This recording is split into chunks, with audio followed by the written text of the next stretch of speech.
E aqui uma outra pessoa presente está resumindo a sua situação, segundo ela, extrema e desesperadora dentro do matrimônio, dentro da sua casa. E ao mesmo tempo, no trabalho que faz fora de casa, ela está tendo uma oportunidade de se tornar diretora de alguma coisa. Então é interessante, nós vemos como a vida é perfeita e como nos prova em diferentes situações no mesmo ponto. Então, se ela está sendo convidada a dirigir alguma coisa, dirigir algo, ao mesmo tempo em que o matrimônio e a casa dela vai assim tão em declínio, o que uma coisa tem a ver com a outra? Muitos de nós estamos vivendo provas que são de finais de ciclos de vida. Então, quando está para terminar um ciclo da nossa vida, na estrutura da nossa vida, no final chegam as provas conclusivas, chegam as provas que vão encerrar aquele ciclo.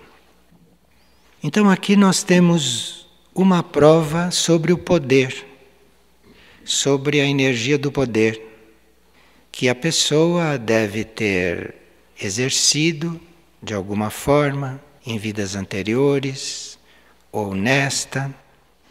Então agora está terminando um ciclo da vida dela e esta energia do poder se apresenta como prova.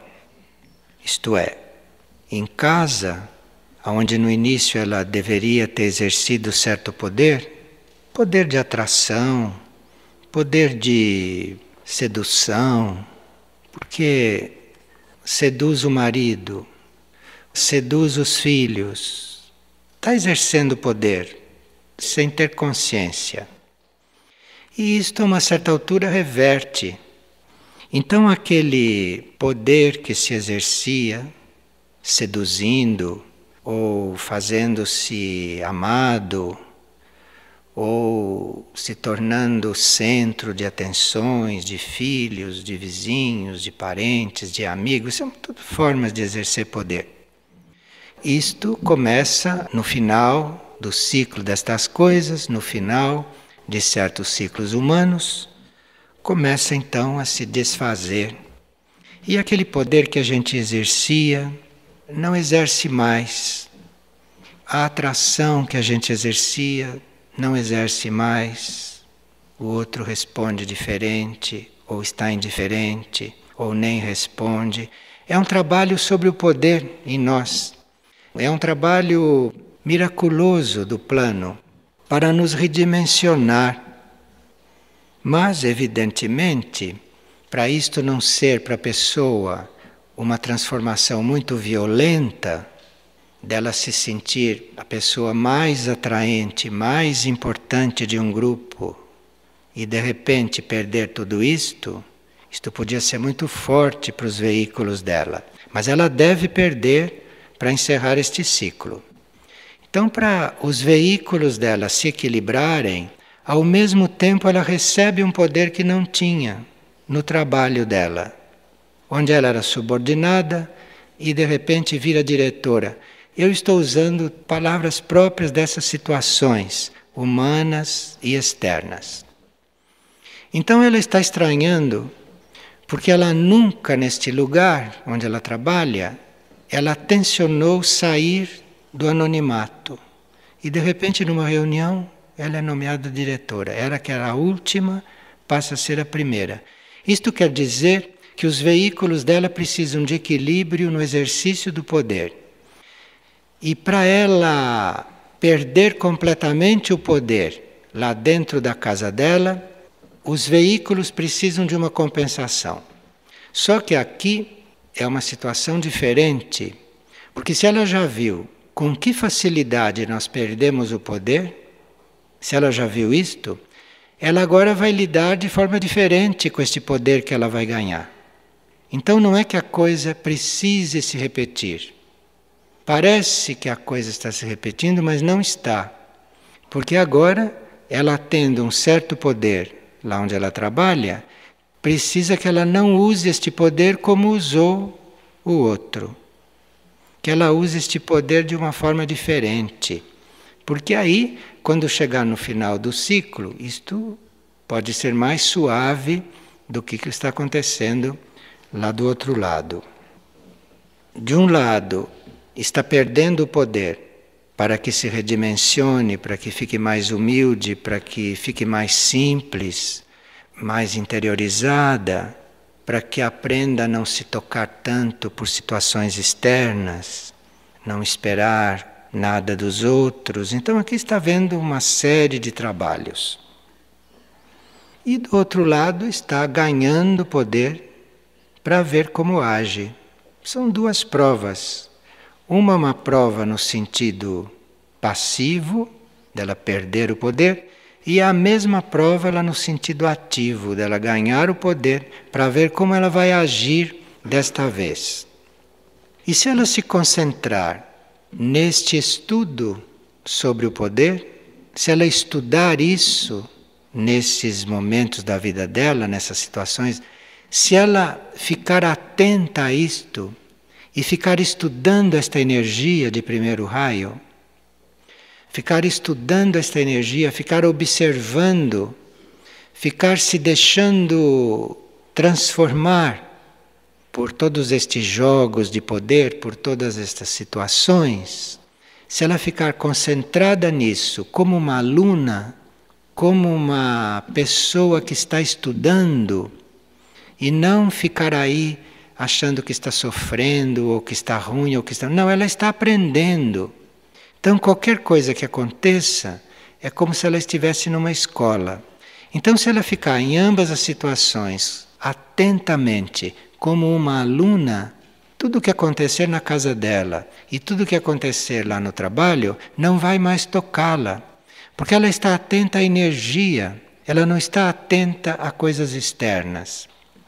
Os fatos serão aquele que ela precisar, que ela necessitar para ela aprender mais. Então não tem que estar querendo controlar ou modificar os fatos. Tem que estar atento ao que a energia está mostrando e a que trabalho deve fazer sobre si.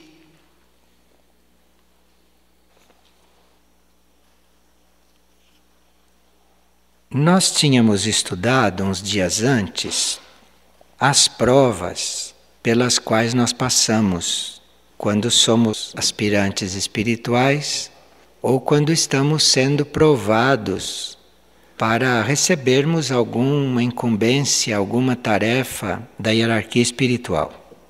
Então, antes de nós recebermos alguma tarefa diretamente da hierarquia, nós passamos por várias provas. Vimos que uma destas provas mais inevitáveis é para ver se em qualquer situação nós afirmamos o bem comum, em vez de afirmar o nosso bem. E esta prova de afirmar o bem comum entra também enquanto a gente está indignado com alguma coisa. Porque, como ela diz aqui, nós estamos compreendendo a necessidade de tantas mudanças urgentes e estamos vendo que isto deve surgir do interior das pessoas. Porque senão o que adiantaria mudar? Se as pessoas não estão preparadas para as novas situações, o que adianta fazer uma mudança? Nada.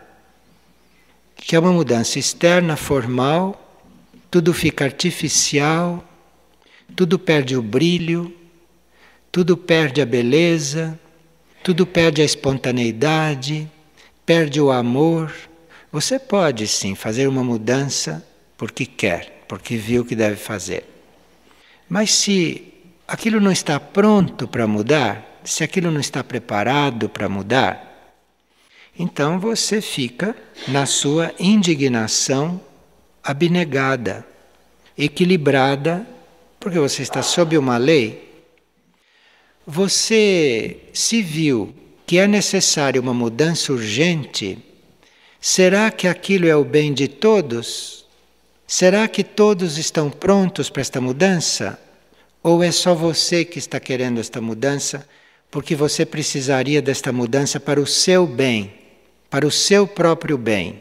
Porque aí você trabalharia melhor, você serviria em melhores condições, para o seu próprio bem, você estaria mais afinada com os outros, porque se operaram aquelas mudanças. Mas acontece que aquilo ia ser um bem só para você.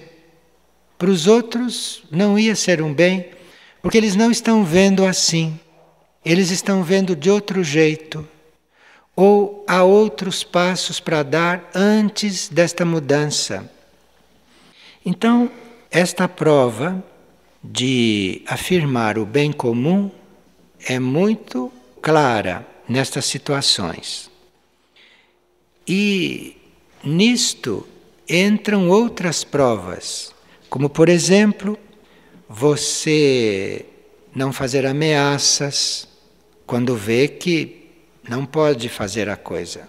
Você não tem que ameaçar, vou embora, ou não vou mais insistir, não vou mais cooperar. Tudo isso são ameaças. Então, você está passando por duas provas ao mesmo tempo, para ver se você fica aí paciente ou se você vai começar a fazer ameaças. Corre-se também o risco, nessas coisas de indignação, de se começar a murmurar, de se começar a lamentar, de se começar a fazer confidência para os outros, não é? Quando a gente está indignado, indignado aqui não é pejorativo. Indignado é você estar disposto a cumprir a lei. Então você está indignado, porque a lei não está sendo cumprida. Então cuidado, não vá arranjar um confidente para começar a se queixar para ele. Dizer, olha tudo que eu estou passando, coitado de mim. Vocês estão cansados de ver isso, né? Dizem que cada um tem um confidente. Isso tudo é gente que não passa pela prova. Gente que fica dando volta em torno das provas até parar com tudo isso, até deixar de murmurar. E às vezes a indignação é muito grande porque nós podemos estar num certo estado mental de mais agudeza para ver certas coisas, principalmente as coisas negativas. Às vezes a nossa mente está mais inclinada a ver o negativo do que o positivo. Só vejo o que está errado, mas não vejo o positivo naquilo.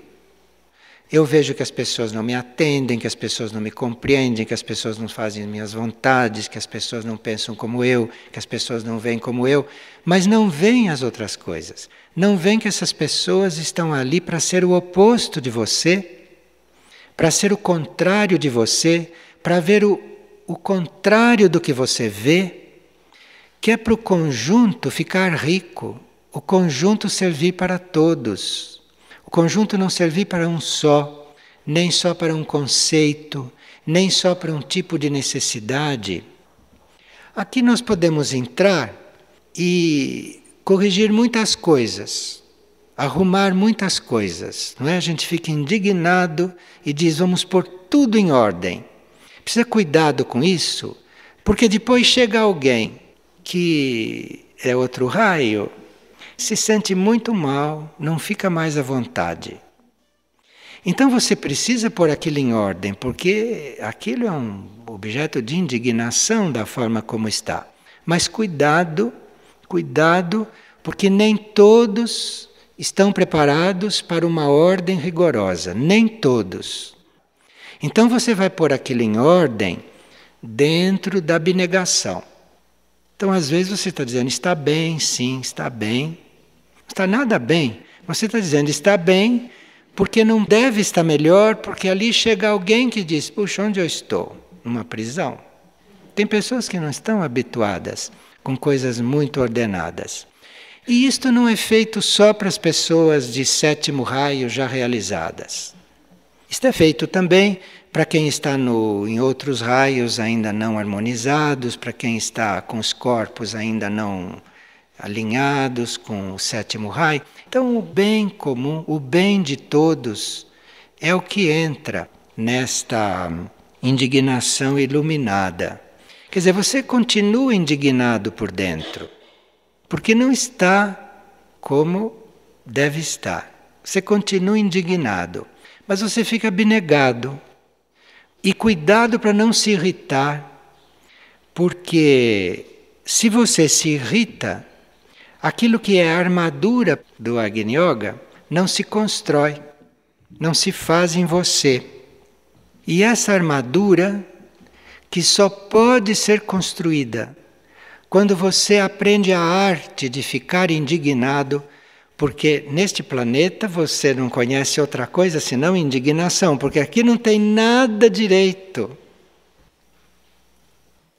Num planeta que não é iniciado, num planeta que não é iluminado, você tem uma situação bastante impura, uma situação bastante caótica de energia de quarto raio, num planeta que ainda não tem uma visão superior do universo, que não tem uma visão correta do que ele está fazendo no sistema solar. Então aqui você vive o tempo todo uma indignação. E você precisa desta armadura para estar aqui, que não é uma armadura de quem vai lá ser espetado pela lança, não é? É uma armadura que permite você participar de todo este jogo de forças e de você ir resolvendo este jogo de forças de uma forma abnegada, de uma forma paciente e de uma forma iluminada, sem causar danos aos seus corpos sutis, sem causar dano ao seu próprio ser. Porque se você fica indignado, o estado normal de qualquer ser elevado aqui na Terra é uma indignação. Mas depende de como você está indignado. Porque você pode estar indignado sem prejudicar a sua estrutura, porque se você prejudica a sua estrutura, você vai servir menos dali para adiante. Então, se você se irrita com a situação normal da Terra, se você se irrita com isto, você vai acabar afetando os teus corpos sutis, os seus corpos internos. Isto pode marcar até a periferia do corpo da alma. Isto é muito sério. As pessoas conscientes e que seguem a lei precisam desta tranquilidade dentro da indignação, porque não pode negar que estão indignados. Não estão do lado desta falta de ordem, desta coisa fora da lei. Não estão do lado disto. Mas aqui precisa estar sabiamente, de uma forma bem abnegada, precisa ter muita abnegação para estar aí, porque senão vai afetar os seus corpos sutis, vai afetar a sua estrutura interna, a sua estrutura interior, e aí você pode servir menos a este planeta que está todo aí para ser arrumado na sua superfície.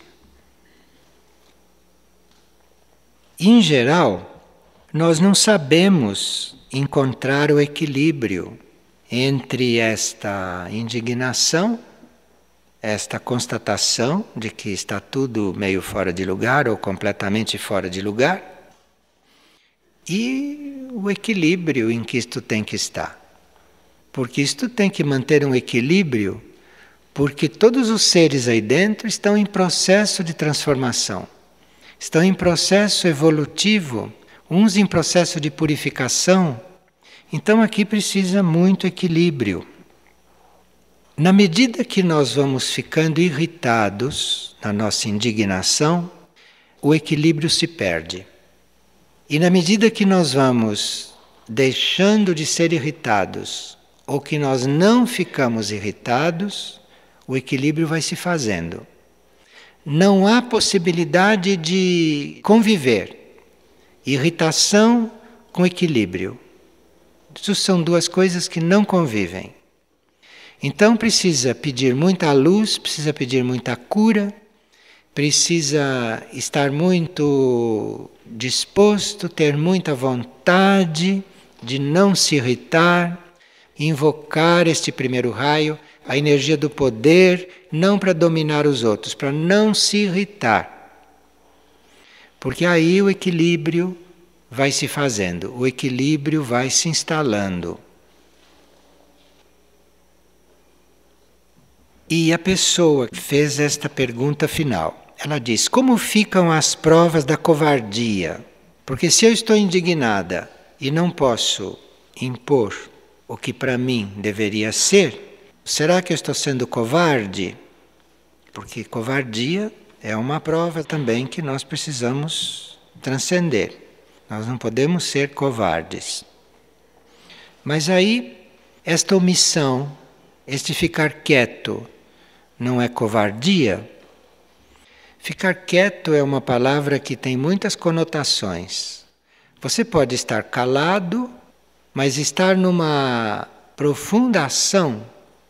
O fato de você estar calado, de você não dizer nada, não precisa ser covardia e nem omissão. Você está calado porque não seria equilibrado você abrir a boca naquele momento. Então você fica calado. Pelo equilíbrio, você se cala. Mas, se você se calou, isto não quer dizer que você se acovardou e nem que você deixou de agir. Você apenas ficou calado. Você apenas não fez nenhuma ação externa, porque isso ia ser muito ruim para o equilíbrio. E não era momento de você desequilibrar as coisas. Porque às vezes chega o momento de você desequilibrar as coisas. Fica muito claro. No primeiro raio, são momentos muito frequentes, que você chega mesmo e tem que desequilibrar tudo, mas você ficar calado, você não dizer nada, você não ter nenhuma ação externa, pode não ser covardia. Você viu que não era oportuno você manifestar nada, e isto então faz com que você reafirme a lei dentro de você. Você reafirma por dentro a lei sob a qual você está naquele momento sendo trabalhada. Você afirma aquela lei. Você trabalha internamente, interiormente. Então, quando nós, dentro de nós, afirmamos aquilo que é da lei, quando não podemos fazer nada aqui fora externamente, quando a gente afirma isto lá dentro, este é o trabalho mais intenso que existe. Mais intenso.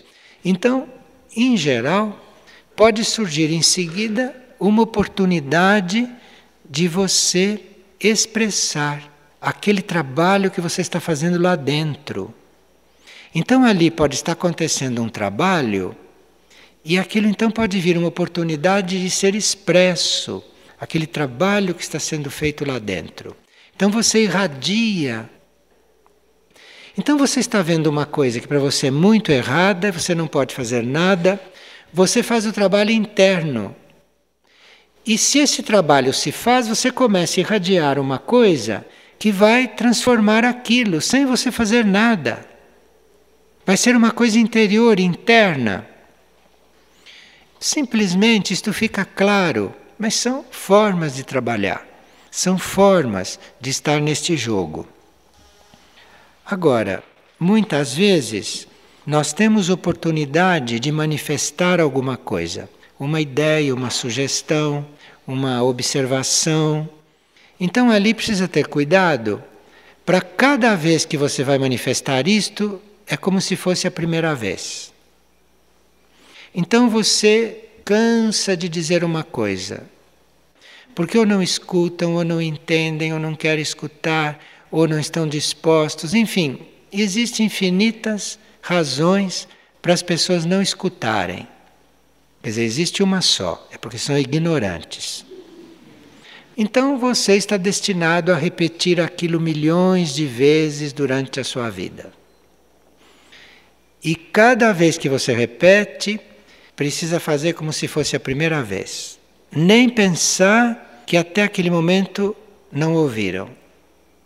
E esquecer que você está cansado de dizer a mesma coisa. Percebe o que é esta indignação? Isto é um yoga perfeito. Então você repete pela milésima vez a mesma coisa e sempre como se fosse a primeira. Isto é muito importante. Faz parte dessa sabedoria. Por quê? Pode ser também porque não tenha chegado o momento cíclico daquilo acontecer. Então não é momento daquilo acontecer, não adianta você falar. Porque o outro não escuta, não quer escutar, não entende, ignora. Não é o momento daquilo.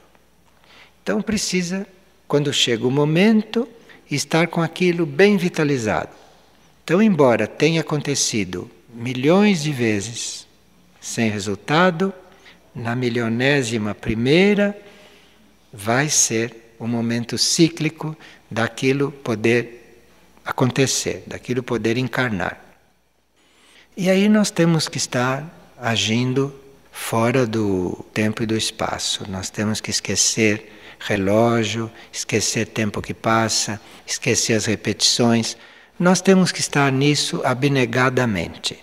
Temos que estar aí com a alma, com o coração e sabendo que, seja qual for a situação, os nossos instrumentos de serviço não estão sendo afetados. Isto que é importante. Não é que o nosso corpo esteja cansado, nem que eu esteja exausto. Não, isso tudo não tem importância. O importante são os corpos sutis. Importante é a nossa estrutura interna. A estrutura interna tem que estar intacta para você poder servir com a mesma força, com o mesmo poder, com o mesmo amor e com a mesma inteligência.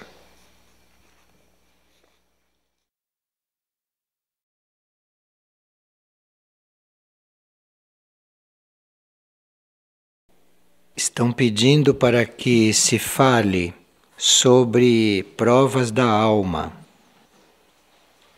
Quando nós falamos em provas da alma, nós nos referimos a almas que já são despertas para o seu caminho de reconhecimento da vida cósmica, da vida superior. Porque enquanto a alma está encarnada nesse estado de um ser humano normal, comum, a alma perde a memória da sua origem e a alma desconhece o seu rumo para planos mais elevados.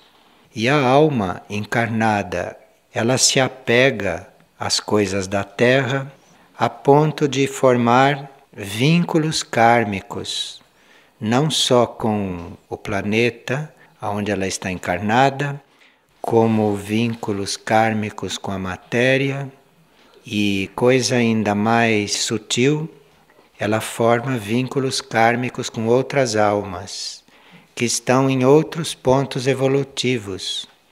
E aí a evolução da alma fica bastante dependente da evolução de uma outra. Quando ela já está desperta e quando ela já está consciente da sua verdadeira meta, que não é ficar fazendo laços aqui na Terra e nem desenvolvendo apenas uma trajetória material e terrestre, mas que é desenvolver trabalhos que são coligados com a hierarquia que trabalha na Terra e coligados com a intenção e com a consciência de um núcleo superior. A alma, quando ela está desperta e ela está encarnada na Terra, então ela desenvolve trabalhos grupais, mas que são em consonância com o plano evolutivo para a Terra e com o plano evolutivo para a humanidade. E não fica encarnada em função de fazer vínculos e de criar laços e de viver em função das suas próprias tendências. Então, as provas destas almas que já despertaram e que já conhecem a sua meta e que já vivem em função de tarefas grupais em consonância com o plano, em consonância com a hierarquia, as provas da alma são aquelas que dizem respeito a ela conseguir controle sobre o ego que ela foi construindo durante as suas experiências anteriores.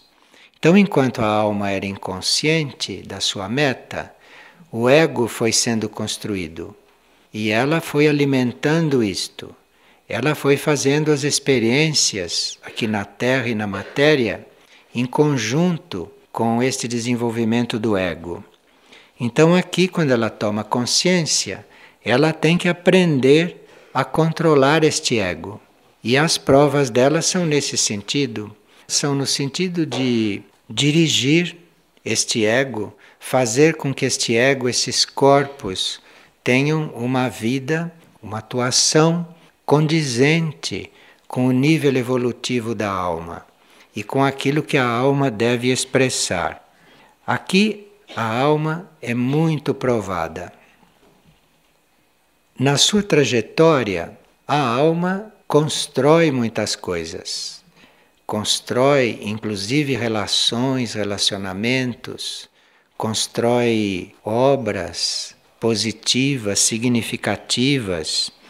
E uma das provas da alma, além de estar controlando este ego e controlando estes veículos que ela sempre desenvolveu, ela tem as provas no campo do apego a essas formas que ela cria. Para ela se desapegar destas formas, do próprio ego que ela criou e que ela ainda não absorveu, ele ainda está um pouco independente. E ela, para se desapegar deste ego, para ela se desapegar destes corpos, para ela se desapegar deste material e para se desapegar também do que ela faz, do que ela cria, por mais positivo que seja, ela necessita da luz da mônada, ela necessita dos impulsos da mônada. E os impulsos que vêm da mônada são para ela uma prova, porque enquanto a tendência da alma é se apegar àquilo que é positivo, àquilo que é belo, àquilo que é bom, os impulsos da mônada são para se desapegar, porque a mônada está vendo uma trajetória maior, um outro rumo. A mônada está considerando uma evolução imaterial, uma evolução superior. E esses impulsos da mônada são uma vida completamente nova para a alma. Então a alma aqui passa por muitas provas para ela se adaptar a esta nova vida, a este novo rumo, que não é na Terra, que não é onde a alma está encarnada, ou não é naquelas leis onde a alma está vivendo, mas são leis e são perspectivas fora desta terra. Então isto para a alma é um pouco delicado. A alma, enquanto cria, enquanto lida com o ego, a qualidade mais desenvolvida dela é a da atividade. É este terceiro raio. Ela tem muito desenvolvido esse terceiro raio da atividade, da criatividade, e tem menos desenvolvido o segundo e menos desenvolvido o primeiro. Então a mônada começa a estimulá-la num amor-sabedoria mais amplo.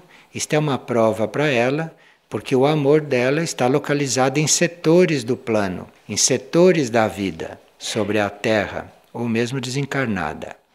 E aqui, com esta nova onda de amor-sabedoria, isto tem que se expandir, isto tem que se ampliar.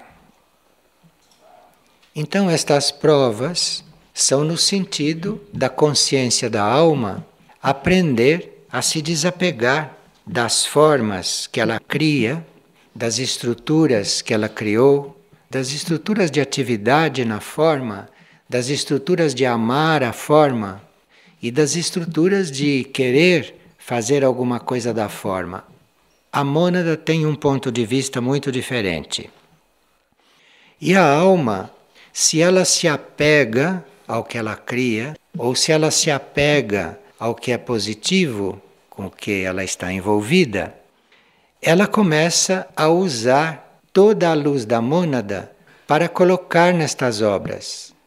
E quando chega a hora dela evoluir, ela tem que colocar os impulsos, ela tem que colocar este amor, esta atividade, esta vontade, ela tem que colocar isto tudo na colaboração de ajudar a ser construído o seu corpo de luz, para ela poder funcionar em um âmbito mais amplo.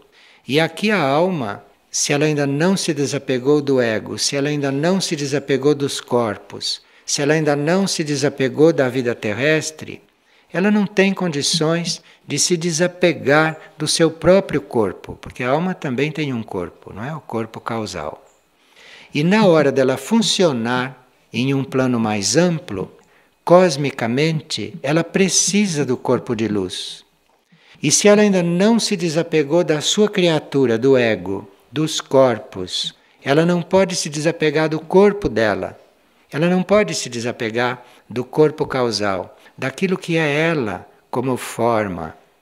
E esta alma fica limitada à vida de uma alma. Quando aqui já está sendo proposto ela ser absorvida numa vida maior e da sua consciência começar a funcionar como mônada. Isto é uma prova muito forte para a alma, porque no corpo da alma, na sua consciência, estão localizadas todas as qualidades que ela desenvolveu. No seu corpo estão todas as energias que ela precisa para funcionar completamente e totalmente como alma. E este corpo e todas essas qualidades têm que ser absorvidas para que esta consciência se expanda e tenha uma vida maior. Se ela não se desapega do seu próprio corpo, se ela não se desapega do seu próprio estado de alma evoluída, o reino dévico, os devas, não podem entrar na evolução deste ser. Porque os devas entram na evolução deste ser ajudando a alma a tecer o corpo de luz. E se ela não se desapega dela mesma, os devas não podem ajudar. Então aqui, estes apegos da alma têm uma consequência muito ampla, muito vasta, porque apegada a formas e a sua própria forma, não há esta colaboração completa entre esta linha das mônadas humanas e esta linha dévica. Aqui são provas importantes para a alma. E uma alma, quando está na iminência de ser absorvida, ou quando está na iminência de começar a receber os raios da mônada que destruam aquilo que é a sua própria estrutura, para que ela comece a funcionar em um nível mais alto, e para que comece a haver uma colaboração com o reino dévico, isto são provas muito difíceis para a alma. E toda a luz que ela aplicou nas boas obras, nas obras abnegadas, na construção de coisas superiores, de coisas positivas, ela tem que se desapegar disto, porque isto tem que ter o seu desenvolvimento próprio, isto continua sendo desenvolvido por outras energias, ou termina o seu ciclo, coisa que é muito duro para a alma. Isto é muito difícil para a alma reconhecer. E assim a alma vai treinando com a luz da mônada, com esses raios da mônada, com este impulso da mônada, ela vai treinando uma neutralidade cada vez maior. Coligado com isto está o pensamento do dia de hoje. Diz o seguinte: todo dia traz novo começo e nova mensagem. Não percamos tempo. Espera-nos o encontro maior. E o encontro maior é o encontro da nossa situação atual com uma verdade que está num nível maior, num nível de hierarquia, o encontro da nossa consciência com uma consciência hierárquica. Então isso se chama um encontro maior. O primeiro raio, a energia do primeiro raio, a energia da vontade e poder, é muito essencial aí, em todo esse trabalho. Nós estávamos buscando um trabalho com a imaginação criativa para que esta vontade, este poder, esta energia da vontade viesse ao nosso encontro. Se nós pudéssemos descobrir este poder de sermos tão flexíveis para que estivéssemos sempre nessa transformação, nunca ficássemos estagnados em uma situação, nunca ficássemos presos a um apego, ligados a uma coisa que é de ontem, ou que é de anteontem, ou que é de uma vida passada, ou que é de um minuto atrás. Já não é mais isto. Mas aqui nós precisamos realmente de um fogo, precisamos realmente de uma chama destruidora, num certo sentido, e no bom sentido também ao mesmo tempo.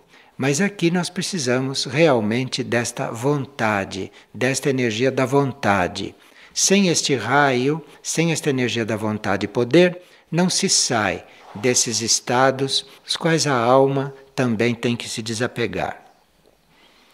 Existe um exercício que é um trabalho com as cores.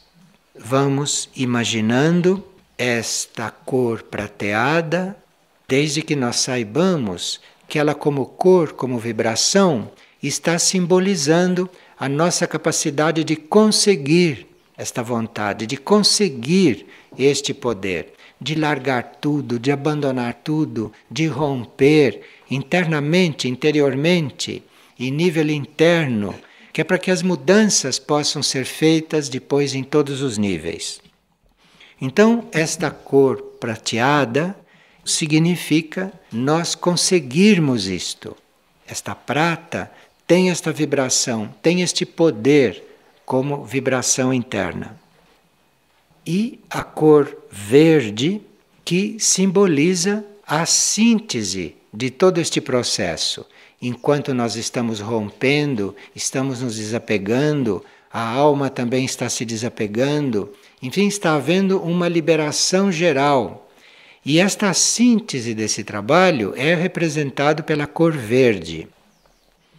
E a cor amarela, que é aqui representante da vigilância, da atenção que nós temos que dar para este processo. A capacidade de nós não nos distrairmos, de nós ficarmos concentrados neste processo de reunir, de coordenar toda a nossa vontade para darmos estes passos evolutivos. Só que essas cores, a prateada, a verde e a amarela, são para ser vistas como chamas, como fogo, fogo prateado, fogo verde e fogo amarelo. E isto representa um impulso interno para nós conseguirmos, para nós nos reunirmos nesse trabalho e para nós ficarmos atentos a ele, não nos distrairmos e aí ficarmos concentrados o tempo que for preciso para haver essa expansão da nossa vontade. Então essas três chamas, prateada, verde e amarela, quando estão bem nítidas, e quando está bem nítido na nossa consciência o que nós estamos buscando com elas, então aí nós a imaginamos como uma chama só. Uma chama em três cores.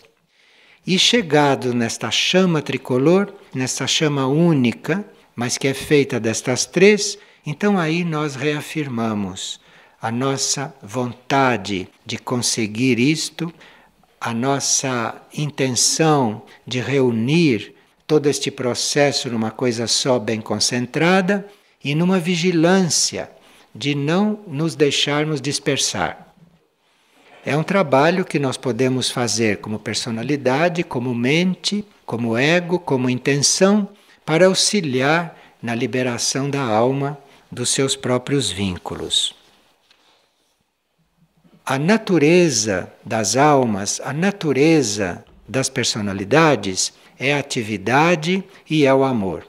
Mas este poder, esta vontade, esta decisão, esta síntese, isto não é natural nesta etapa do desenvolvimento desse sistema solar. Por isso é que se está se dando esse exercício das chamas para ir antecipando esta energia, para ir antecipando estas possibilidades em nível mental e em nível da personalidade. E isto abre muitos caminhos para o trabalho da alma sobre os corpos e para o trabalho da alma sobre o ego. Agora, estas chamas, claro que são curativas. Aqui nós teríamos que fazer a ressalva que a cor prateada como vibração, a cor verde e a cor amarela, tem outros significados, tem outros usos, e há quem conheça a vibração destas cores sob outros pontos de vista. Mas aqui, isto visualizado como chama e depois como 3 chamas numa só, isto entra num outro âmbito destas cores, isto entra num outro âmbito deste conjunto vibratório. E aí, o prateado, o verde e o amarelo, que em outros momentos ou em outras circunstâncias significariam e trariam outras energias, aqui, com toda esta intenção de ser decidido, com esta intenção de invocar esta energia de poder e de força, no sentido espiritual, estas cores aqui têm um outro significado, têm uma outra energia. E que pode, dentro do nosso ser, suscitar muita criação de energias nesse sentido, da energia do conseguimento, da energia da síntese e da energia desta concentração poderosa na nossa intenção. Se nós começamos a entrar no campo desta visualização, se nós começamos a ter presente este trabalho, nós vamos ver que o nosso amor, além de expansivo, vai ficando mais sintético. O nosso amor vai incluindo este poder espiritual. Então, este amor se torna muito mais poderoso. Este amor se torna muito mais completo. Assim como a nossa atividade deixa de ser dispersiva para ser uma atividade muito mais ordenada. Então, este é um exercício que parece que pode nos ajudar muito a desenvolver o trabalho com o pensamento do dia de hoje.